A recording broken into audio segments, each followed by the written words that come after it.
Bueno, bienvenidos todos aquí a este nuevo episodio del podcast de Contracultura. Agradecer a toda la gente que sigue este programa, que lo comparte, sobre todo la gente que le da más visibilidad a esta información que es tan importante en estos tiempos.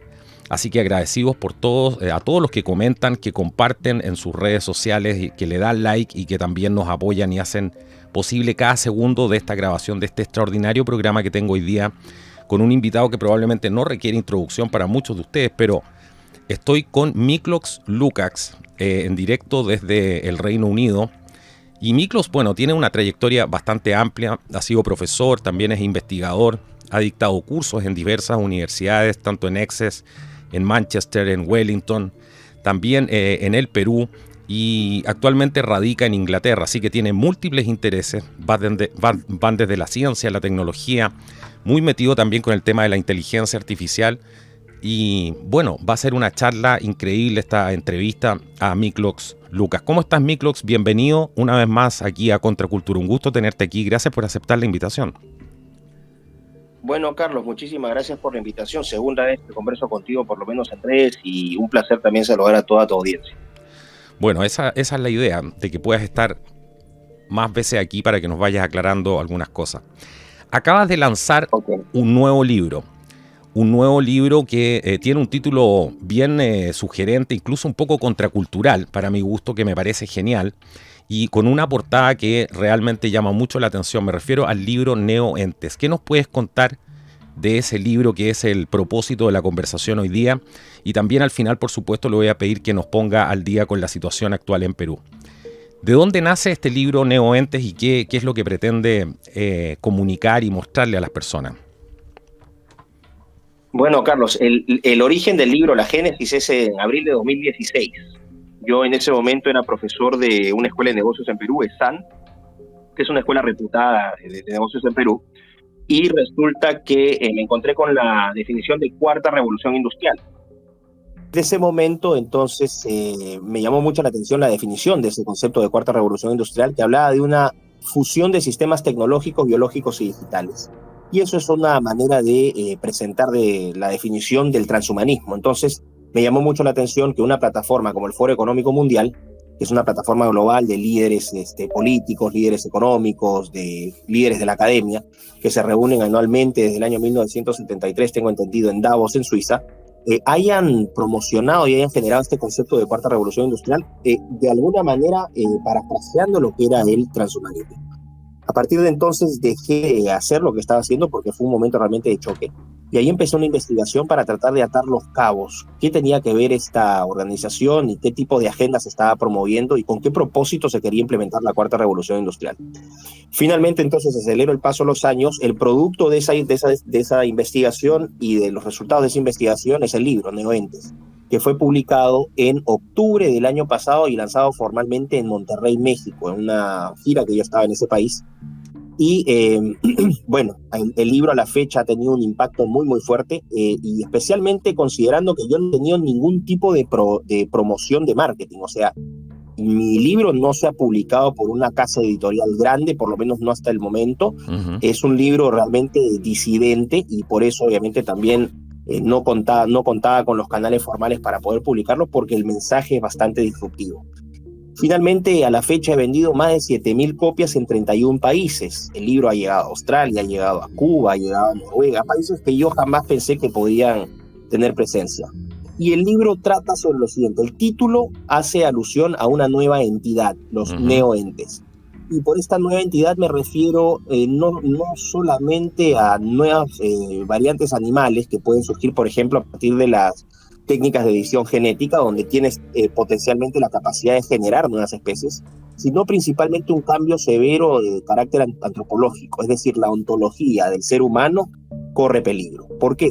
Porque cuentas con tecnologías como la inteligencia artificial, la edición genética vía técnica CRISPR, la robótica, la nanotecnología, que tienen el potencial real de redefinir y reconfigurar lo que somos como especie.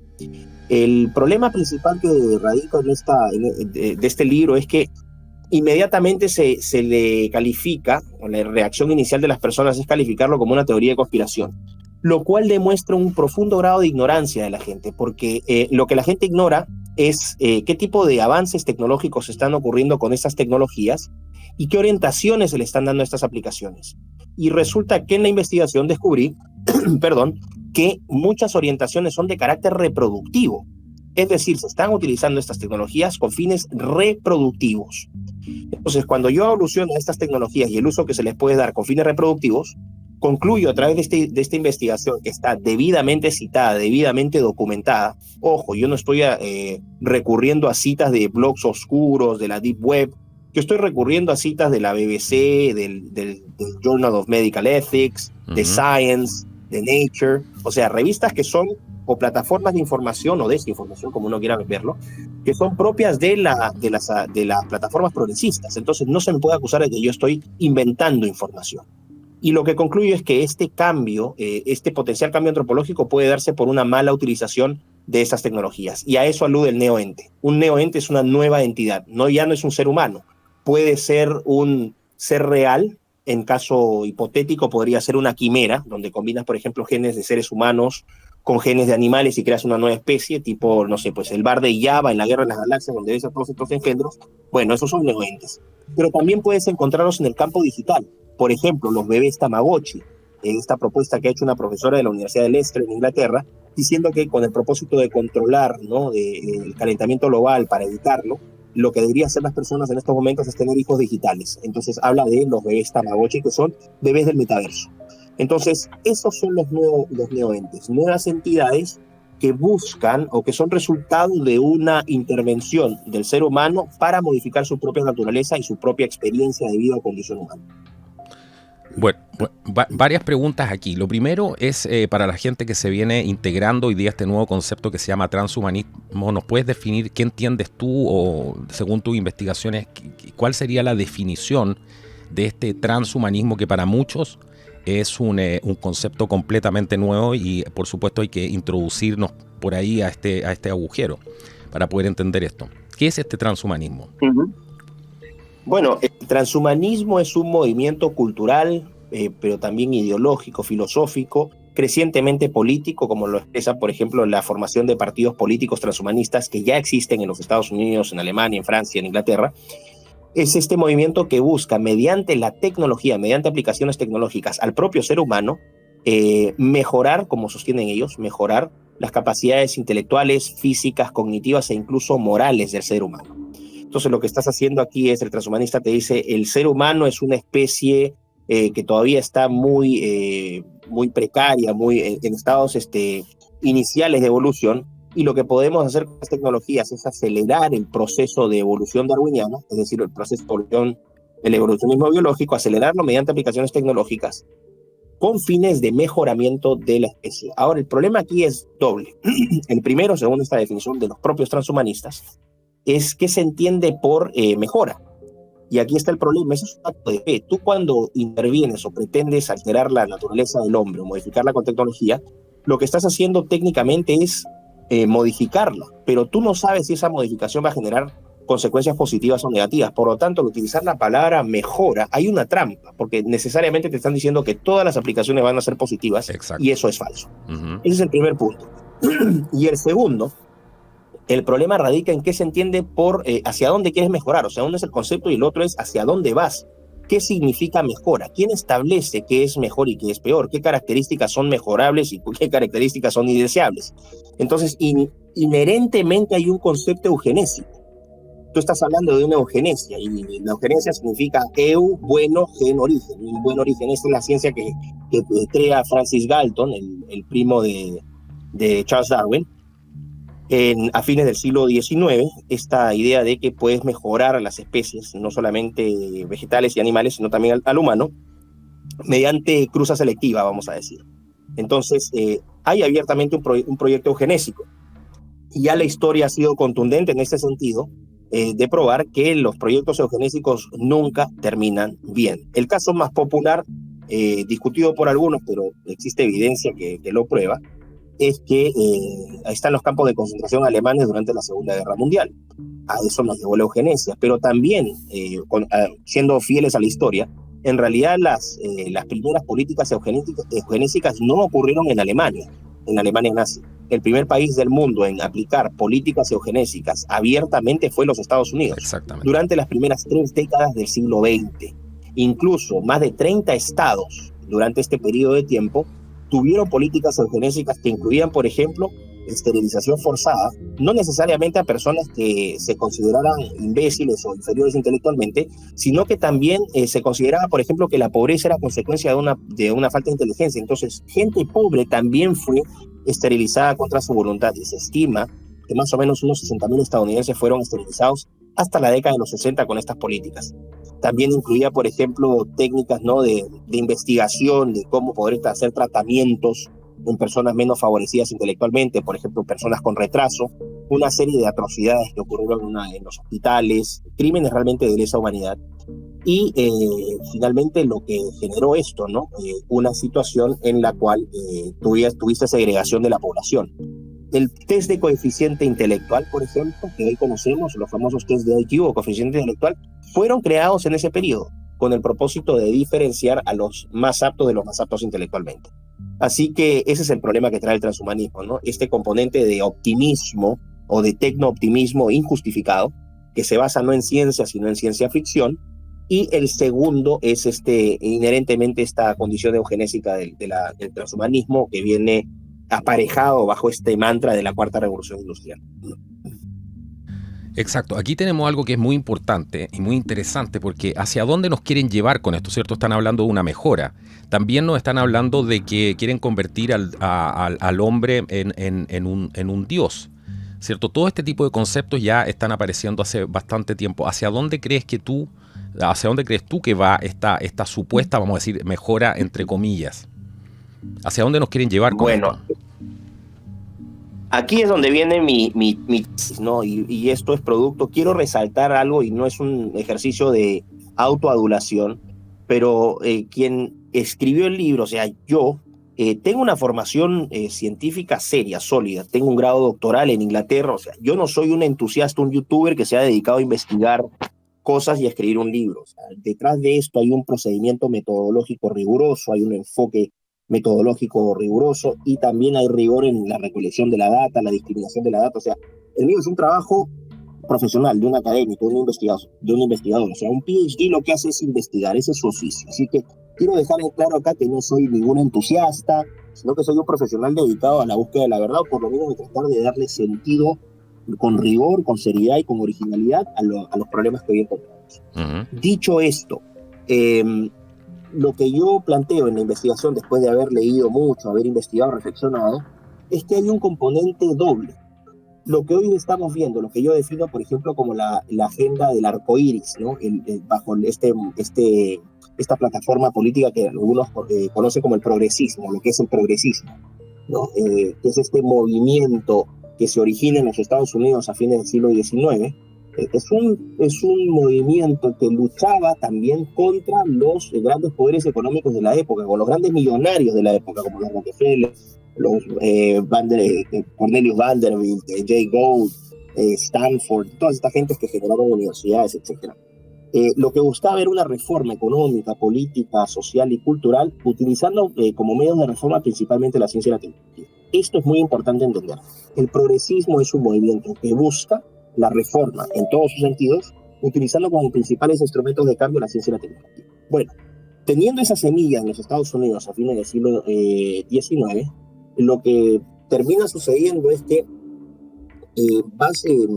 vamos a decir, como que hay un periodo de silencio del progresismo producto de la Primera y la Segunda Guerra Mundial, y ya recién en el año 1998 principalmente, el texto fundacional de este movimiento lo aporta el sociólogo británico Tony Giddens, con un libro que se llama La Tercera Vía, que fue un texto de cabecera en las universidades, y que lo que sostenía era la necesidad de fusionar los aspectos más positivos de la derecha de mercado con la izquierda, vamos a decir, la izquierda justicialista, solidaria. Entonces se hablaba de una fusión de los mejores aspectos de ambos movimientos para crear un centro duro. A partir de este centro duro, promover las agendas del medio ambiente, de la pluralidad de las familias, de los derechos LGBT. Ahí está la génesis de esto. Este documento es el documento, vamos a decirlo, es un documento. Este libro es como decir el libro de cabecera del progresismo internacional actual. A partir de ese momento surge lo que yo llamo la agenda arcoíris, que tiene en el ápex de esta agenda vas a encontrar la agenda del medio ambiente, lo que yo llamo el terrorismo verde o terrorismo climático. ¿Y qué sostiene la agenda climática? Te dice que el planeta corre peligro y que nosotros, no solamente nosotros, sino que todas las especies del planeta corren peligro porque el ser humano está destruyendo el medio ambiente. Y si no hacemos nada para cambiarlo, ¿no? El ser humano va a destruirse a sí mismo y a todas las especies. Es decir, planteo un origen antropogénico. El cambio climático es antropogénico, por lo tanto, el ser humano es culpable de esa destrucción. ¿Qué hay que hacer? Y aquí es donde entra la variable climática. Existe esa variable climática que es con una ciencia muy, muy cuestionable. Que lo que tienes que hacer es que se plantea un riesgo existencial. ¿Ese riesgo existencial cuál es? Si no hacemos nada para evitar que el ser humano, utilizando la herramienta del capitalismo, destruya el planeta Tierra, vamos a desaparecer. Por lo tanto, cualquier intervención que impida la materialización de esa posible consecuencia es moralmente justificable. Esto es muy importante. Esa es la justificación perfecta, ¿cierto? El que se opone se pasa inmediatamente a ser un obstáculo para la salvación del planeta. Totalmente, lo ves. O sea, cualquiera que niegue, o que ni siquiera que niegue, porque el cambio climático no se puede negar, es absurdo. Esa es la obviedad del tema. El cambio climático es constante, existe, lo vivimos todos los días de nuestras vidas. Unos días amanece más nublado, otros días más caliente, otros días más frío, unos días nieva. O sea, el cambio climático es un hecho verificable y comprobable. El problema es el origen que se le asigna a ese cambio climático y las consecuencias de ese cambio climático. Entonces, si tú tienes un riesgo existencial, cualquier intervención se justifica moralmente para evitar que ese riesgo se materialice. Por eso vas a encontrar el ataque brutal al modelo capitalista, porque el capitalismo es supuestamente la herramienta que utiliza la plaga humana. Ese es un concepto que acuña el zoólogo británico David Attenborough. No sé si has visto estos documentales de la BBC, este abuelito de pelo blanco, sí, claro, que habla de los animalitos. Bueno, David Attenborough en una entrevista se refirió a los seres humanos como plaga, la plaga humana que está destruyendo el planeta Tierra. Entonces, lo destruye utilizando esta herramienta capitalista. ¿Qué tienes que hacer tú para controlar una plaga? ¿La tienes que atenuar o la tienes que eliminar, exterminar? Eso es una conclusión lógica, ni siquiera requiere un análisis. ¿A las plagas las exterminas o las controlas? Hasta ahí estamos de acuerdo. El cómo entonces controlas a la plaga humana, no la puedes exterminar, ¿no? Pero sí la puedes controlar. Y la atacas por el lado reproductivo. Y aquí empieza el primer hilo de la situación. Al tratar de controlar la plaga, lo primero que vas a hacer es controlar su reproducción. Aquí voy a dejar por una parte lo que ya había dicho inicialmente, las aplicaciones que se están dando con estas tecnologías convergentes que se orientan hacia aplicaciones de fines reproductivos del ser humano. Después voy a dar ejemplos para probarlo.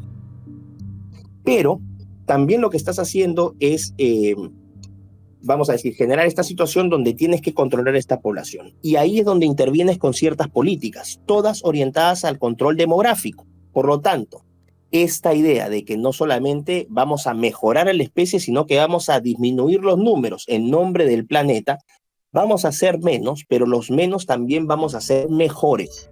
Por lo tanto, tienes un componente, una justificación malthusiana. Esto quiere decir Thomas Robert Malthus, este economista político británico, que en 1798 publica el Ensayo sobre la población, donde dice: hay un exceso de población porque la población puede crecer exponencialmente mientras los recursos naturales, los alimentos, etcétera, van creciendo aritméticamente. Va a llegar un punto donde la población va a ser tan grande que los recursos del planeta no van a poder soportar esa población. Por lo tanto, lo que tienes que hacer es limitar el crecimiento poblacional, porque si no se va a generar el caos, guerras, sequías, hambruna, etcétera. A eso se le llama la justificación malthusiana o la trampa malthusiana. Pero hay un segundo componente, que es este componente post-darwiniano. Recuerda cuando yo hablaba al inicio de esta idea de que mediante la tecnología los transhumanistas iban a tomar el control del destino evolutivo del ser humano. Bueno, ya no necesitas a Darwin. ¿Por qué? Porque Darwin te hablaba de un proceso evolutivo, que es un proceso donde hay un mecanismo de competencia y selección natural, donde las especies que más se adaptan al ambiente son las que van pasando sus genes a las siguientes especies hasta que tienes una masa suficientemente mejorada que ya demuestra en términos agregados una mejora cuantitativa de esa especie. En este caso, la evolución biológica pasa en segundo plano. ¿Por qué? Porque el ser humano toma control de su destino evolutivo. Entonces ya no vas a tener que esperar millones de años para los resultados de la evolución. ¿No? ¿Cuánto tiempo te demora que una especie vaya modificándose? Si te atienes a la propia teoría de la evolución, son millones de años para encontrar variaciones tan grandes. Segundo, no va a ser un proceso cruel. ¿Por qué? Porque la naturaleza es cruel. El débil mata, el fuerte mata al débil. La hiena mata a la gacela, el león mata a la hiena. Es decir, es un proceso de competencia no solamente dentro de las especies o intraespecies, sino también interespecies. Por lo tanto, vas a eliminar el componente de sufrimiento. Y el tercer punto, el proceso evolutivo darwiniano no tiene un objetivo, no tiene una teleología, no hay una dirección, no sabemos hacia dónde vamos. Pero los transhumanistas te dicen, sí, con estas mejoras tecnológicas, estas aplicaciones tecnológicas, nosotros vamos a poder mejorar al ser humano y lo vamos a mejorar en la dirección que nosotros creamos conveniente. El problema radica ahí, nuevamente. ¿Quiénes definen qué es perfectible y qué no es perfectible? ¿Qué es mejorable y qué no es mejorable? Por lo tanto, retomando la pregunta, entonces tienes esta justificación malthusiana y esta justificación post-darwiniana. ¿Por qué? Porque ya Darwin quedó atrás. Ni siquiera necesitas a Darwin. Y ahí entran los componentes reproductivos. ¿Cómo vamos a controlar a la población? Bueno, atacando la reproducción. Y aquí vienen las múltiples agendas arcoíris. Primero, la agenda del aborto. Técnicamente, aquí sin mayor data, simplemente con lógica pura. Uh-huh. Cuando tú abortas, lo que haces es impides que la población crezca. No la disminuyes, impides que crezca. Esto es un hecho lógico, no requiere ni siquiera data. Es así de fácil. Si no nacen, la población se mantiene, no va a crecer. El segundo punto, la agenda LGBT y la ideología de género. Es otra de las grandes agendas arcoíris, que están debajo, nuevamente, como dije, la gran matriz, el apex es la medioambientalista, y debajo viene el aborto, y la que te estoy mencionando ahora, LGBT, ideología de género. ¿Qué es lo que hacen? En nombre de la diversidad, lo que promueven son comportamientos u orientaciones sexuales diversas. Pero aquí está el truco, Carlos. Se promueven orientaciones sexuales no heterosexuales. Todas. Uh-huh. ¿Y qué pasa cuando tú promueves orientaciones sexuales no heterosexuales? Vas a promover orientaciones sexuales que no son conducentes a la procreación. Por lo tanto, no va a haber población. Exactamente. Esto no requiere tampoco data, es lógica pura y dura. Uh-huh. Entonces, claro, puede ser transgéneros, bipolar, poliamor y todas las cantidades, los 267 millones de géneros, o el cielo es el límite, aquellas que te determinan la imaginación. El punto es que la masculinidad es castigada y la feminidad también es castigada. Y una de las formas más brutales de castigo de la feminidad actual es las categorías de los transexuales. Ahora existen hombres castrados que se van a definir como mujeres y que le están quitando el piso. Hombres le están quitando el piso a las mujeres. Por lo tanto, las dos categorías o los dos sexos que sí son conducentes a la procreación, que son hombre y mujer, siendo directamente atacados. Al ser directamente atacados en nombre de la diversidad, de la inclusión y de la igualdad, estos comportamientos sexuales no heterosexuales no son conducentes a la procreación. Y si me permites complementar este punto brevemente, por favor. Yo cito dos encuestas muy importantes, una a nivel internacional que hizo Ipsos en Francia y la otra de Gallup, que es una empresa también de encuestas. Y solamente para que te des una idea, en los últimos 10-12 años, la población, que hoy se identifica como ni siquiera homosexual, no heterosexual, y ahí en la categoría no heterosexual puedes tener lo que sea, hoy es 1 de cada 5 jóvenes estadounidenses menores de 25 años se define como no heterosexual. 1 de cada 5. Ese porcentaje para la gente de la generación X, mi generación, que nació entre, vamos a decir, fines del 60 y inicio de los 80, era de 4 a 7%. Hoy es 20%, 25%. ¿Qué significa? Que el impacto de la ideología de género ha sido brutal. Tú tienes este adoctrinamiento y desde el nido, la inicial, la primaria, la secundaria, todo el proceso de adoctrinamiento, no educativo, sino de adoctrinamiento, y esta obsesión con el sexo lo que terminan haciendo es anular reproductivamente a nuestros jóvenes.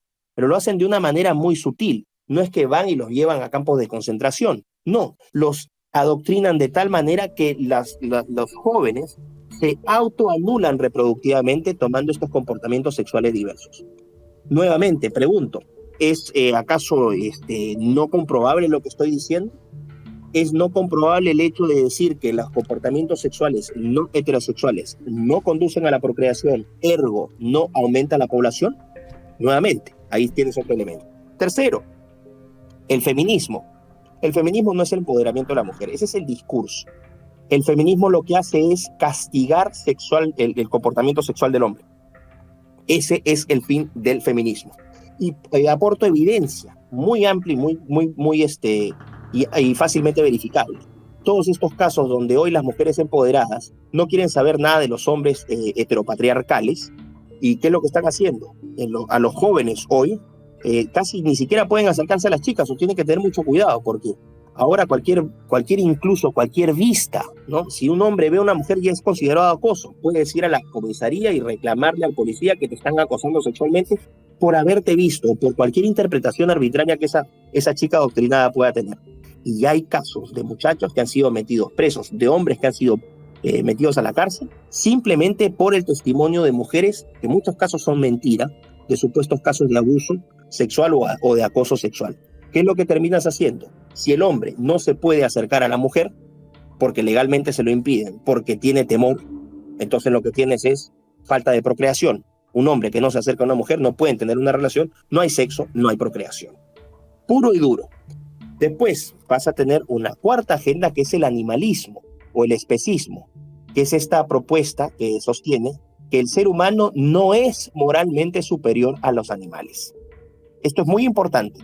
Cuando tú equiparas moralmente a los animales y a los seres humanos, significa que todo lo que haces con los animales lo puedes hacer con los seres humanos.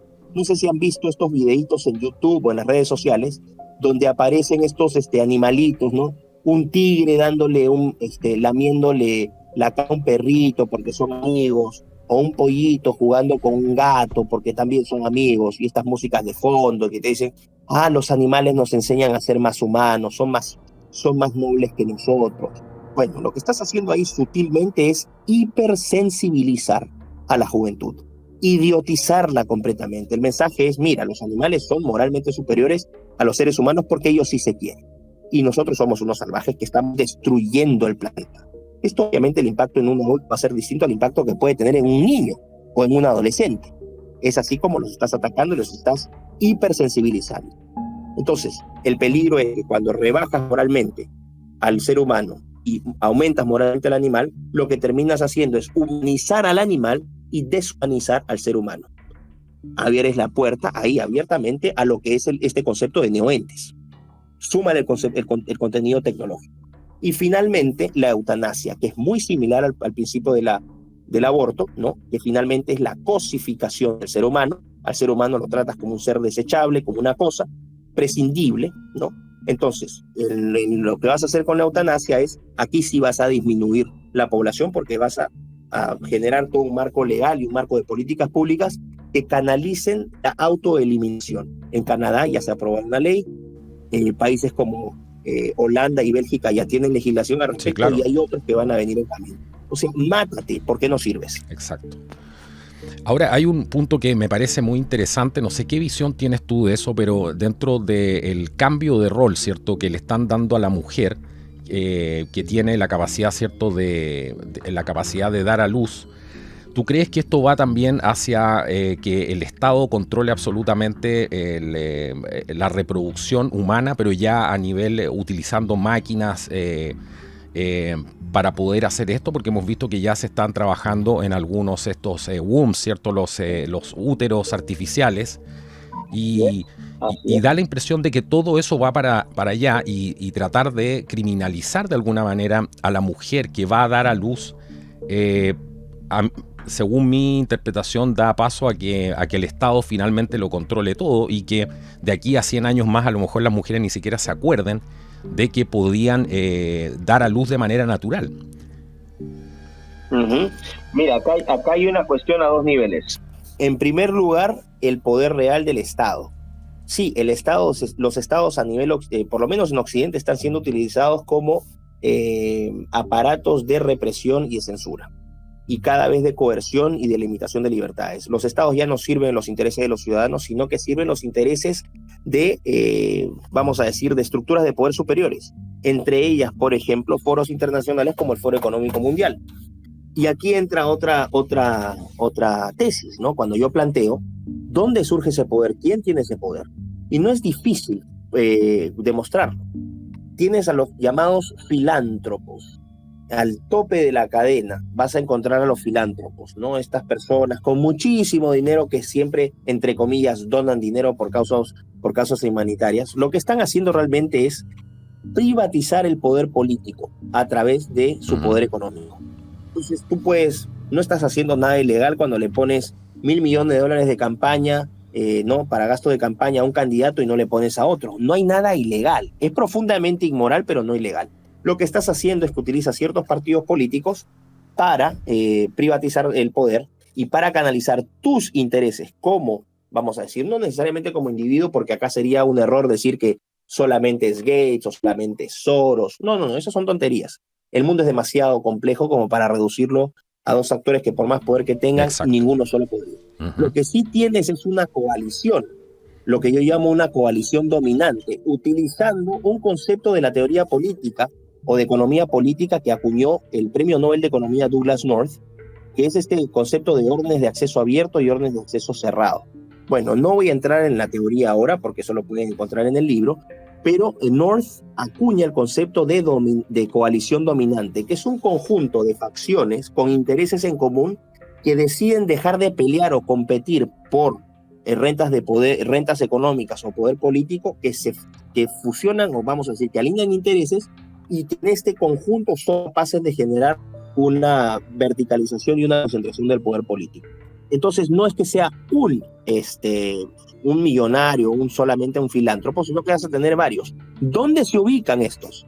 En plataformas como el Foro Económico Mundial. El Foro Económico Mundial es una coalición dominante, pero también vas a tener otras. Hay gente que está investigando el caso del grupo Bilderberg, otros han hablado ya un poquito más de manera más especulativa de los Illuminati, otros dicen los masones. Pon el nombre que quieras. El hecho es que al final del día sí existe una coalición dominante de gente con mucho poder económico que ha comprado el poder político. Y están en nuestras narices, se presentan en nuestras narices. El problema es que se presentan de una manera muy amigable.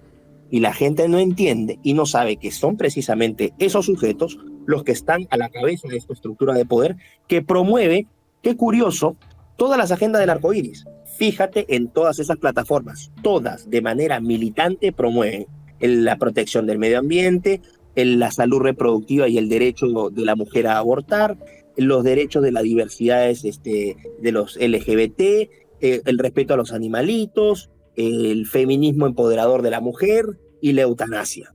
Pero es una cosa así de planilla, ni siquiera en el Partido Comunista había tanto alineamiento, ¿no? Es una militancia absoluta. Entonces lo que tienes ahí es esa concentración de poder. Ahora, ¿hacia dónde vamos con esto? Bueno, eso es lo que yo digo. Tú puedes, finalmente, ¿quiénes son los que están invirtiendo en esas tecnologías? Cuando yo hablo de las tecnologías que tienen el poder para cambiar al ser humano, ¿quiénes están invirtiendo? Mediante compra de acciones, inversión en bolsa, etcétera, etcétera. Financiamiento de startups, de biotecnología, de nanotecnología, de inteligencia artificial. Son siempre los mismos. Y los vas a encontrar, por ejemplo, en estos grupos que se llaman Big Tech, los grandes inversionistas de Big Tech, Google, Amazon, Facebook, etcétera. Los grandes peces de Big Finance, ¿no? Como Blackstone, BlackRock, Barclays, Aventis. Tienes un montón de firmas o fondos de inversión, banca de inversión, hedge funds, que son también del mundo financiero con enorme cantidad de dinero y que, ojo, entre ellas se apalancan, porque entre ellas son dueñas de sí mismas. Después vas a tener a Big Pharma. Ahí están, por ejemplo, AstraZeneca, vas a tener a Pfizer, vas a tener a GlaxoSmithKline, Johnson & Johnson, las grandes corporaciones del mundo, del sector tecnológico, del sector financiero, del sector farmacia, del sector energía. ¿no? British Petroleum, Shell, etc. Entonces, estas personas, quienes lideran estas organizaciones, son finalmente quienes invierten. ¿En qué? En el financiamiento o invierten dinero en estas empresas de biotecnología, nanotecnología, inteligencia artificial. Y finalmente, quienes controlan estas tecnologías literalmente pueden decidir, con el apoyo de gobiernos que son funcionales a sus intereses, porque obviamente, ya te dije, los han financiado en sus campañas, los han apoyado, sin ningún acto de corrupción legal, pero una corrupción moral absoluta. Entonces van a determinar, ¿no?, qué tipo de legislación van a tener. Ya los paquetes legislativos ya no se realizan, ya no se preparan en los parlamentos nacionales, vienen empaquetados de organismos supranacionales, Naciones Unidas, Organización Mundial de la Salud, incluso de ONGs y think tanks, y simplemente llegan a estos países para que después una manga de políticos en planillas, rentados, corruptos abiertamente, vendan a su pueblo, a su gente, por intereses particulares, y aprueben leyes, implementen políticas públicas que son rechazadas abrumadoramente por las mayorías. Y este modelo, Carlos, lo vas a encontrar en Chile, en Perú, en Estados Unidos, en España, en Francia, en México, en Italia, en todo Occidente, excepto países, por ejemplo, como Hungría, o como Serbia, o como Rusia, que todavía rechazan estos planteamientos. Así que es más o menos, no sé si estoy haciendo sentido porque es un montón de información. Absolutamente. Pero, bueno, de eso trata Neoentes, básicamente. Esto es Neoentes. Eso pero es Neoentes. Con mucho más... no, o sea, de esto trata el libro, ¿no? De esto trata el libro. Finalmente, de una manera mucho más ordenada, estructurada, más profunda, más detallada. En el libro presento el argumento de todo lo que estoy hablando aquí, pero de una manera mucho más integrada y más completa. Ahora, la pregunta que que es inevitable hacerse, ¿cierto? Aquí hay un orden divino en la creación, en el proceso de creación, ¿cierto? Ya sea de la tierra, del hombre, de las especies, etcétera. Eso se podrá discutir o no, pero para mí, por lo menos para mí, las personas que tienen fe y otro tipo de conciencia quizá, es algo innegable. Y la pregunta que uno se hace aquí, intervenir este proceso, digamos, vamos a decirle proceso divino, la intervención de este proceso, ¿dónde queda aquí el factor moral? ¿Cierto? Porque para poder convivir, incluso entre las especies y también la humana, se necesitan ciertas reglas básicas, ¿cierto? Para que no nos estemos matando entre nosotros y no nos estemos atropellando en la calle. ¿Dónde queda aquí el factor moral de todo esto? Porque me parece que eso es algo fundamental a tener en consideración, y siempre también la ciencia también se ha tenido, no siempre, pero ha sido muy importante en épocas anteriores el factor moral, ¿cierto? Hasta dónde está el límite, hasta dónde puedo transgredir, pero ahora hay una moda de creerse dioses, ¿cierto? Lo que es mucho más peligroso. ¿Dónde crees tú que está, si es que está este factor moral? Porque parece que no está por ningún lado. ¿Y cuál sería el peligro de eso? Bueno, es perfecta la pregunta que estás haciendo, es precisa por lo siguiente, porque la moral que hoy se propugna es la ausencia de moral. Todas las categorías morales de Occidente surgen a partir de los principios y los fundamentos judeocristianos. Y el problema del judeocristianismo es que plantea valores y principios absolutos. Y lo que tú no puedes tener para llevar a cabo un proceso de reingeniería antropológica tan grande es precisamente absolutos. Todas las categorías que tú conocías, hombre, mujer, ser humano, animal, niño, adulto, ¿no? Todas esas categorías se están borrando, se están disolviendo a través de lo que se llama esta perspectiva filosófica del relativismo. Nada es verdad, todo puede ser interpretado. Oye, ¿tener sexo con niños es un crimen? No, si hay consentimiento no hay ningún problema. Oye, pero este es un hombre castrado, tiene cromosomas XY. No, porque su interpretación, su autopercepción es una mujer. Oye, pero estos son animales y estos son seres humanos. ¿Cómo vas a estar salvando las tortugas y licuando niños en los vientres maternos? Es que no, depende. Porque el ser humano es una porquería, es una plaga, y los animalitos son lindos. Te das cuenta, claro. Absolutamente todo está siendo licuado. Tú me dices que falta ¿qué clase de moral? La absoluta falta de moral, a partir de un relativismo total y disolvente. Ese es el problema. Y retomo lo de la pregunta anterior, y aquí ilustro también este punto, que es finalmente el gran argumento con el cual yo cierro el libro, ¿no? El peligro que tienen, vamos a decir, No todos vamos a ser Homo Deus. Ese título del libro de Yuval Noah Harari, que es un apologista del transhumanismo, ese sujeto no es un profeta de la verdad, ni es un sujeto que vino a advertirnos, ni cayó del cielo para decirnos, oigan muchachos, yo vengo a defenderlos. No. Yuval Noah Harari es un apologista rentado de toda esta plataforma progresista internacional. Tú no puedes criticar a los supuestos disolventes de la humanidad desde sus propias plataformas, sabiendo que las grandes empresas tecnológicas, financieras, de química y farmacia están promoviendo esta agenda arcoíris. Tú no te vas a sus plataformas, tú no te vas al Foro Económico Mundial, te convierten en fellow del Foro Económico Mundial o te convierten en speaker de Google para denunciarlos. Nunca vas a morder la mano que te da de comer. Así que ojo con los creyentes de Harari. Harari es un tapado. Harari es un sujeto al servicio de toda esta... es un apologista de todo esto. ¿Podrías explicar perdona que te interrumpa? El problema radica, Carlos, en la tercerización, esto es lo importante, la tercerización de todo el proceso reproductivo del ser humano a la tecnología. Uh-huh. Esta es uno de los grandes aportes que yo estoy haciendo en mi libro. Porque me dicen, oye, pero David Icke, el británico, ya escribió sobre eso, ¿no? Alex Jones ya escribió sobre eso, Daniel Stulin ya escribió sobre eso. Bueno, los invito a leer los libros de estas personas y a leer el mío y van a notar una diferencia brutal. Una cosa es decirlo y otra cosa es explicarlo. Y documentarlo. Y explicarlo y explicarlo convincentemente y con argumentos debidamente sustentados. Eso es lo que yo he hecho, eso es lo que separa mi libro del resto. A mí no se me puede acusar de conspiranoico. Todo lo que yo aporto está debidamente justificado, argumentado, respaldado con evidencia, y yo sigo esperando que alguien intente refutar lo que yo estoy planteando. Ahora, ¿a qué voy? El problema, Carlos, es, y con esto cortito ahorita, es tercerizar todo el proceso reproductivo del ser humano a la tecnología. ¿Por qué? Porque quienes tengan ese poder se convierten en dioses. Ellos deciden quiénes nacen, quiénes no, quiénes viven, quiénes no, qué perfil genético tienes bajo sus criterios de propia perfección, cuáles son los deseables, cuáles son los genes indeseables, quiénes viven, o sea, este componente eugenésico reciclado, ¿no? Lo que hoy se llama eugenesia positiva, que es la exaltación de las cualidades positivas del ser humano. Entonces, esta gente se convierte en Homo Deus. ¿Y quiénes son los que compran, distribuyen, comercializan, regulan, supervisan estas tecnologías convergentes? Y lo que pasaría es que tendrías tú controlas la reproducción de una especie y la controlas completamente. ¿Y qué vas a controlar? Vas a controlar bajo los dos aspectos, bajo el aspecto malthusiano y bajo el aspecto post-darwiniano. Vas a definir cuántos seres van a vivir, es decir, la cantidad, menos, y también vas a decidir bajo qué criterios. ¿Cuáles van a ser los criterios que lo van a mejorar?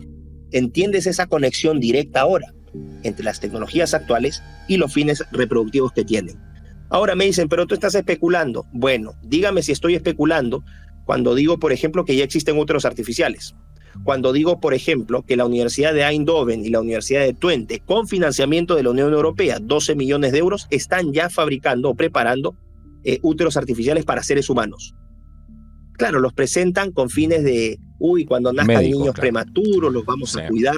Esa es una parte bonita nomás, ¿no? Pero es una. Aquí te puedo seguir, no sé si quería hacerme una pregunta o puedo continuar con la... No, continúa porque lo que yo te iba a preguntar ya lo respondiste, que era la diferenciación de tu libro respecto a otros libros que se habían escrito. Pero continúa porque esa parte me parece fundamental y nos permite además entender los reales objetivos de la subversión ideológica que vemos con la agenda LGTB, la de las mujeres y todo. Y nos permite encajar las piezas del puzzle. Así es. Mira, nuevamente, ¿no? Y yo resalto esto, por favor, la gente que cree que mi libro es una copia, revisen, compren estos libros y compárenlos con el mío. La diferencia es astronómica. Ahora, el otro punto, tienes entonces tecnologías como los úteros artificiales. Ya tienes nanas de inteligencia artificial, ya se han creado en China.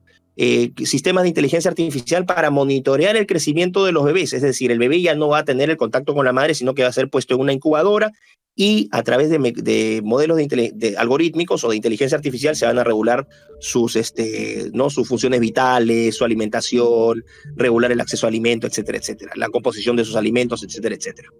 Tienes ya también, y esto, ojo, esto no es ciencia ficción, por eso lo que voy a decir ahora a la gente le va a sorprender muchísimo. En 2014, ojo, 2014, estamos hablando hace 8 años, la revista Nature, que es la revista científica más de mayor indexación, o sea, con el índice de citación más alto del mundo, Nature publica un artículo en el cual se señala, donde ya se prueba que a partir de células madre se pueden derivar espermatozoides y óvulos en laboratorio. Y la gente me va a decir, no entiendo nada, ¿qué significa eso? Bueno, las células madre son células pluripotenciales o totipotenciales. Son células indiferenciadas que en los niños o en los adultos se generan principalmente, vamos a decir, en la médula, ¿ok? Hay otros centros, pero la médula principalmente. Estas células, a partir de estas células totipotenciales, surgen otro tipo de células, las cardíacas, las hepáticas, las musculares, etc. Y también los gametos, es decir, las células, vamos a decir, las células especializadas reproductivas. Si tú tomas si tú tomas células madre en un laboratorio y puedes diferenciar espermatozoide y óvulo, ya no necesitas técnicamente a los hombres, porque técnicamente hoy tú podrías tomar una muestra de médula ósea de una mujer adulta, a partir de esa médula ósea aislar células totipotenciales o células madre de esa mujer adulta, y en laboratorio vas a obtener espermatozoides de esa célula obtenida de una mujer. Impresionante. Bueno, ahí está lo que dice Harari, entonces, cuando dice que estamos haciendo obsoleto al ser humano, ¿cierto? Esa es la obsolescencia del ser humano. Por eso hablan todo el día de eso. Totalmente. Por eso les digo, por favor, hello, que salga alguien y se atreva a decirme conspiranoico. O sea, cuando alguien me dice conspiranoico, me da una cólera, porque es la ignorancia al servicio de la tiranía. Es una cosa que realmente revela muchísimo. Otra cosa, si es que no me creen, ya se han creado, por ejemplo, embriones artificiales. Ya se han creado embriones artificiales a partir de gametos generados en laboratorio. En China y en Israel ya se han generado ratones donde no hubo padre y madre en un proceso procreativo, sino que a partir de células madre se diferenciaron espermatozoides y óvulos y se fusionaron en laboratorio y se generaron ratones artificiales. Y si no me creen, Instituto Weizmann de Ciencias, creo que fue el año pasado en julio, si mal no recuerdo. O sea, ¿dónde está acá la mentira? ¿Dónde está la gente? Lo que pasa es que ignora profundamente. Claro. Ya se están creando quimeras, ya se están combinando células de diferentes especies, eso es una quimera, la combinación de material genético de 2 o más especies distintas. Y ya, por ejemplo, en enero del año pasado, una persona en los Estados Unidos que tenía una falla cardíaca terminal se sometió voluntariamente a una operación donde le trasplantaron un corazón cultivado en cerdo con células humanas. Imagínate. Y esta persona vivió 6 semanas. Fue un caso conocido a nivel internacional. El punto es que ya estás entrando a fusionar tejidos de diferentes especies, pero hoy son tejidos, después van a ser seres completos. Podría ser. ¿Qué pasa si digo, por ejemplo, que en el Reino Unido en 2017 se aprobó una ley que se llama la ley triparental, que permite concebir bebés a partir de 2 óvulos y un espermatozoide? Imagínate. Entonces por eso te digo, mira, Carlos, mi libro, no quiero pecar no quiero pecar de vanidad, pero realmente mi libro es un libro que remueve la conciencia de la gente. Cuando yo le digo a la gente, les garantizo, ni siquiera les prometo, les garantizo que después de leer mi libro van a tener una concepción completamente distinta del mundo, y como un momento eureka, finalmente todas las agendas van a tener sentido, es que no estoy exagerando. Es un libro que realmente fusiona todos los aportes. Por ejemplo, los que han hecho amigos míos como Agustín Laje, como Nico Márquez, que han hablado de la ideología de género, el neomarxismo, el aborto, Pablo Muñoz Iturrieta, todas estas personas que han estado trabajando estos temas con unos aportes fundamentales. Mi aporte es fusionarlas y ya no tenerlas como agendas separadas, sino que todas trabajan en común. Y yo invito a cualquier persona, a cualquier persona que no está, a cualquier progre que me quiera cuestionar, que por favor, que lo invito a debatir. No aparecen, porque es indefendible. Bueno, eso ya lo hemos visto muchas veces. Ahora, antes que sigamos avanzando en esta conversación interesantísima, ¿dónde la gente puede encontrar este libro? Porque vamos a dejar el enlace abajo. Por ejemplo, está en Amazon. ¿Dónde lo pueden encontrar en este momento? A ver, Lo que pasa es que nuevamente he tenido que hacer malabares porque tengo que publicarlo por distintos países. En México yo lo que puedo hacer es puedo pasarte después los flyers para que la gente pueda comprarlos por país. En México se vende a través de Editoriales Cabot. En Argentina lo tengo con el Grupo Unión, en Perú con Population Research Institute, en Chile, que empiezo ahorita gira el 8 de marzo, del 8 al 15 voy a estar en Chile, Legado Ediciones, que va a tener finalmente, va a imprimir un gran número de copias, se van a vender en todo el país. Pero mira cómo ha sido, y a ver si esto me da mucha alegría. El libro, obviamente, inicialmente, al ser un libro independiente, ¿no? Tú sabes que estas iniciativas son siempre vistas de menos, a menos que tengan una gran compañía editorial detrás, la gente los ve con recelo, con desconfianza. Y tiene razón porque se produce mucha basura. Pero en mi caso, el libro ha probado su valor a través de la recomendación de las personas. Yo no podría haber llegado a 7.000 copias de manera independiente si es que la gente no lo recomendara. Y ya a partir, por ejemplo, de septiembre, en España, el libro va a ser publicado por la editorial Homo Legens, que es una editorial seria. En Argentina me lo ha publicado el Grupo Unión. Y en 2 semanas más, a más tardar, ya está en Amazon, en Amazon, en todas las plataformas de Amazon, en formato digital. Ya, eso es para los que quieran conseguir el formato en formato digital. Así que, bueno, vamos a ver si podemos dejar esos enlaces o los enlaces a las editoriales, si me los puedes facilitar después, porque la gente acuérdate, van a preguntar, ¿y dónde puedo conseguir el libro? Porque este libro para mí es una revelación. Yo no he tenido aún la suerte de leer, es un libro muy nuevo, y yo apenas me enteré, te quise invitar acá para que nos pudieras contar de qué se trataba todo esto. Háblanos también de antes de pasar a las últimas preguntas, háblanos de tu gira, porque tú vas a estar de gira ahora. Cuéntale a la gente dónde vas a estar, cómo pueden acceder a los tickets, dónde va a ser, en qué lugares va a ser. No sé si está eso ya definido, pero si nos puedes adelantar un poco, por favor, de tu gira. Gracias, Carlos. Bueno, como de manera muy breve, a modo de preámbulo, yo he empezado a hacer giras de hace 2 años. He estado en Perú, he estado en México, he estado en Hungría, en Rumanía, he estado en Ecuador, en Paraguay. Ahora voy a ir por primera vez a Chile. Voy a estar en Chile del 8 al 15 de marzo. Me lleva la Fundación Trascender y Legado Ediciones, que son los que van a imprimir el libro, y Librería Chema, que les doy un fuerte abrazo a los muchachos de Chema porque son una librería disidente en Chile, la única que se atreve a vender estos libros. Mira. Bueno, en Chile voy a estar. En Chile, Librería Chema, Chema, ahí en Ñuñoa. Librería Chema. Librería Chema. Voy a estar en Santiago 4 días, voy a estar en Viña del Mar el 10 de marzo, en Temuco el 13 de marzo y en Concepción el 14 de marzo. Y el resto de días, del 8 al 15, estoy en Santiago. Ahora, no he publicado todavía el programa completo de los lugares y los horarios, pero ya lo voy a hacer prontamente. Y en Chile, ojo, Carlos, en Chile todas las entradas son gratuitas. O sea, la gente puede ir gratis. Y esto Genial. Es posible. Quiero agradecer aquí a mis auspiciadores, a la gente que me está llevando allá, que han hecho un esfuerzo descomunal en términos económicos y logísticos para permitir esto, porque finalmente ellos van a subsidiar el costo de las entradas. Así que cualquier persona que quiera ir a mis presentaciones, una vez que yo dé los programas, pueden ir gratuitamente y espero que se abarroten, porque realmente va a valer la pena. Y ahí voy a estar presentando mi libro y obviamente vendiendo los libros para que la gente los pueda comprar y obviamente se los voy a dedicar. De ahí, brevemente paso a Argentina del 16 al 25 de marzo. Voy a estar en Córdoba, en Rosario, en Buenos Aires y Mar del Plata, y cierro en Paraguay, en Asunción y en Ciudad del Este. Y de ahí a Lima, y bueno, a mediados de abril estoy en España, en Sevilla, Barcelona, Madrid, después México, y etcétera, etcétera. ¿Marzo o abril? Porque dijiste marzo, del 16 de marzo. No, ¿Abril?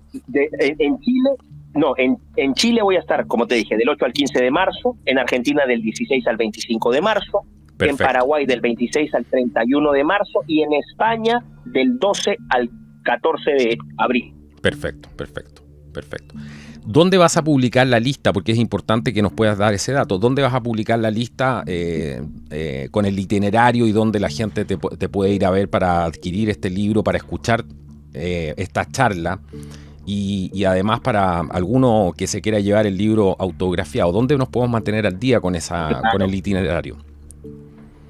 Carlos, si es que los invito a que me sigan en redes sociales. Nuevamente, no sé si pueda abusar de tu confianza y pueda publicar mis redes sociales en la descripción del video van a estar todas las que tú me mandes. Vamos a poner todo el material que tú me envíes, yo lo voy a poner en la descripción del video.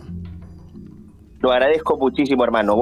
Porque tengo mi canal de YouTube, donde no he estado muy activo hace más o menos un año, pero ya tengo casi 200,000 suscriptores. En Twitter, en Instagram, en Telegram y Facebook. Así que ahí me pueden encontrar. Pero yo te paso la data y la gente se va a dar cuenta que no he aparecido recién hoy, sino que ya llevo años trabajando en esto. Así que sí. Eso también para que le den la seguridad, ¿no? De que no soy un improvisado. No, y yo los invito a suscribirse al canal de Miklos, que para mi gusto es uno de los canales más serios, además que tiene una preocupación no solamente por los contenidos que son de altísima calidad, sino que también en la parte gráfica hay un cuidado, una dedicación que se nota, hay todo un trabajo detrás que uno se da cuenta inmediatamente, así que los quiero invitar a que vayan al canal de Miklos Lucas, vamos a dejar también la descripción, por supuesto, aquí vamos a dejar el link, en la descripción del video para que puedan ir y suscribirse. Bueno, antes que nos vayamos, que vamos a pasar el dato igual al final, pero antes que, para recordarle a la gente, pero antes que nos vayamos, ¿cuál crees tú que es el mayor peligro de esta agenda que acabamos que tú tan bien describiste? ¿Cuál crees que es el mayor peligro, digamos, para la humanidad? Porque de eso estamos hablando. ¿Qué podría pasar con esto? Resumen, ¿O qué podríamos perder de lo que estamos acostumbrados a tener? A ver, en resumen, ¿no? Este engaño que en nombre del progreso, del progreso material, del progreso tecnológico, el costo para acceder a ese progreso sea la deshumanización del ser humano, o sea perder nuestra humanidad. Y ese creo que es el principal riesgo, llegar a un punto donde por creernos dioses o por ser sometidos por una pequeña cúpula que cree que tiene poderes divinos, finalmente se cometan, se introduzcan cambios a nivel en la naturaleza que sean después irreversibles y que irreversiblemente puedan afectar nuestra especie. Yo creo que esa no es una especulación, sino que creo que es un riesgo real y que merece toda la atención. Y aquí quiero hacer un llamado especialmente a los políticos, Carlos, de todos nuestros países.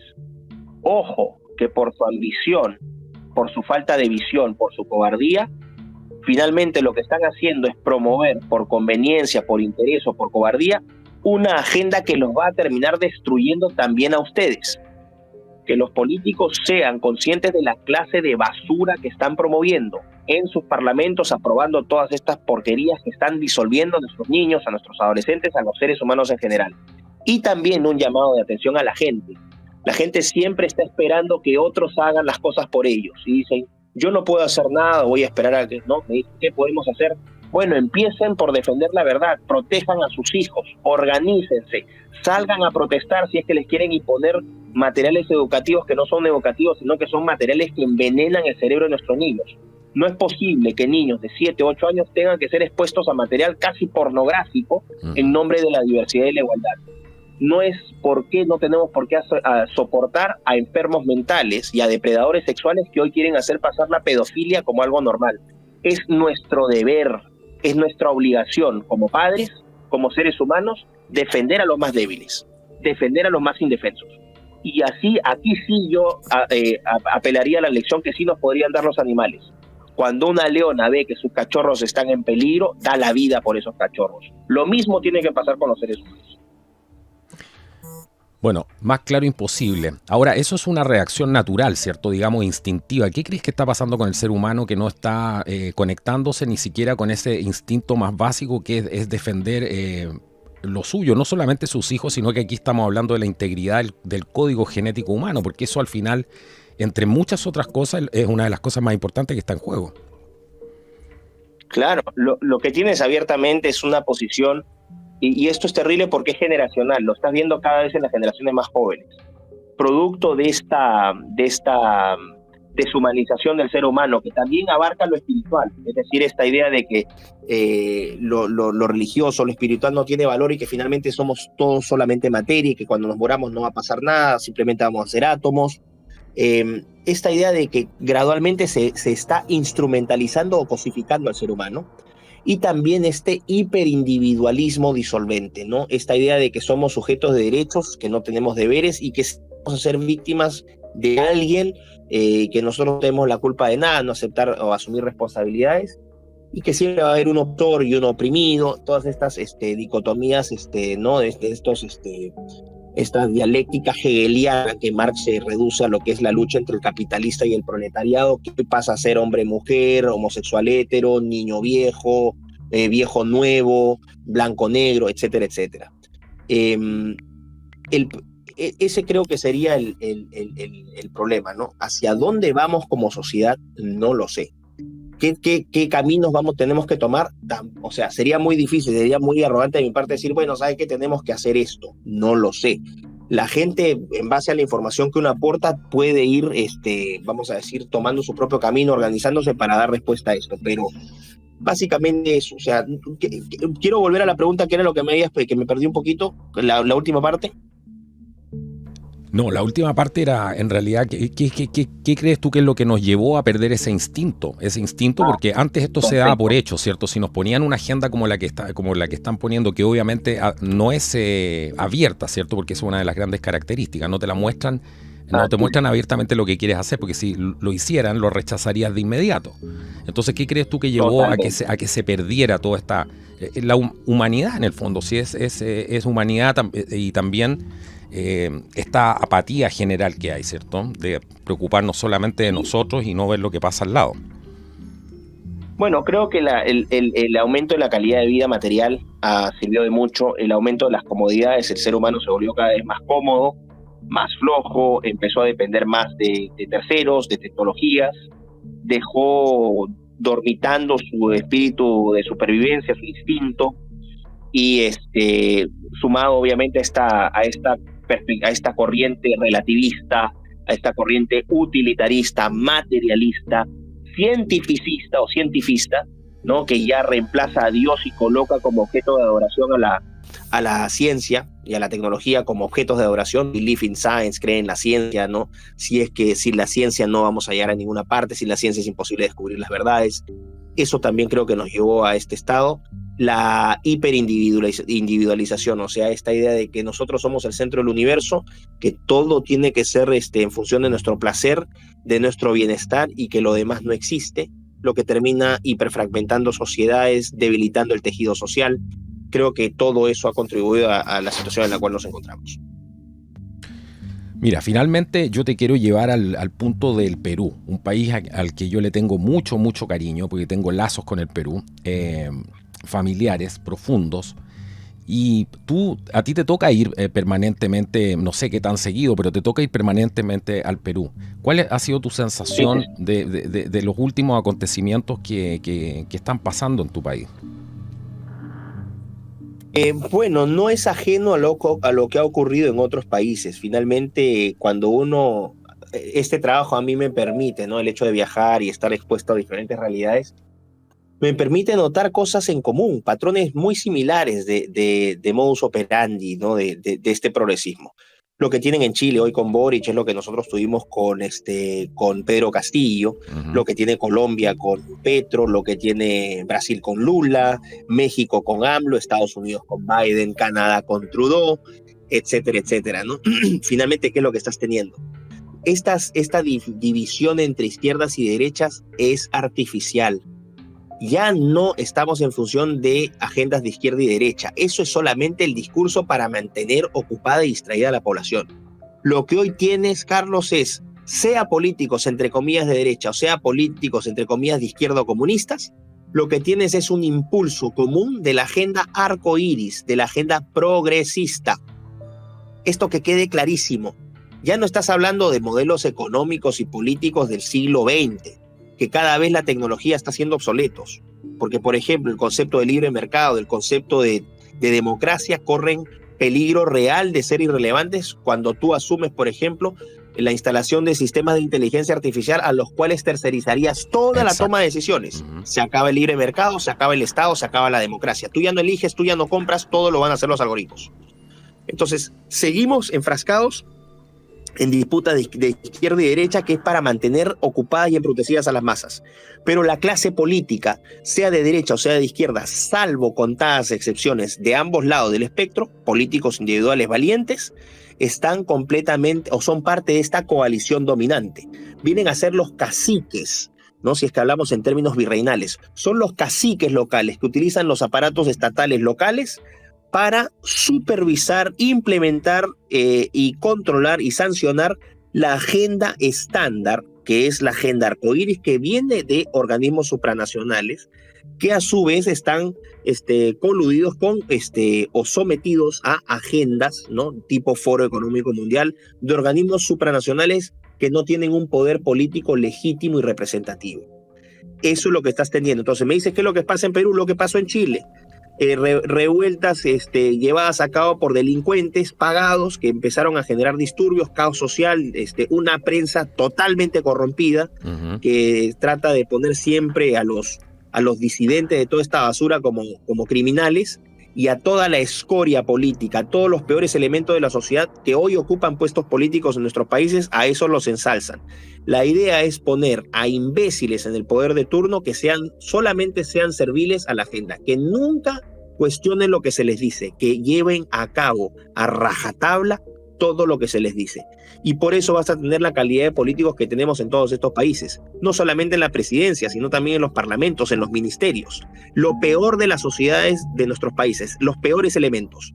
Pero ¿cuál es el punto? Dale poder a un don nadie, y ese don nadie es capaz de vender a su madre por mantener ese poder. Eso es lo que tienes ahora. Por eso es que la agenda es tan militante y es tan efectiva, porque realmente tienes a chacales inescrupulosos y mediocres, conscientes de su propia mediocridad, que saben que este es su cuarto de hora de fama y que si no tienen esto, no tienen nada. Y todo en nombre de la democracia. Vas a encontrar civilización. Dime si no vas a encontrar parecidos entre los políticos que nos gobiernan en los diferentes países. Lo peor de lo peor. Es lo mismo en todas partes. Lo mismo. Es lo mismo en todas partes. Sí. Así es.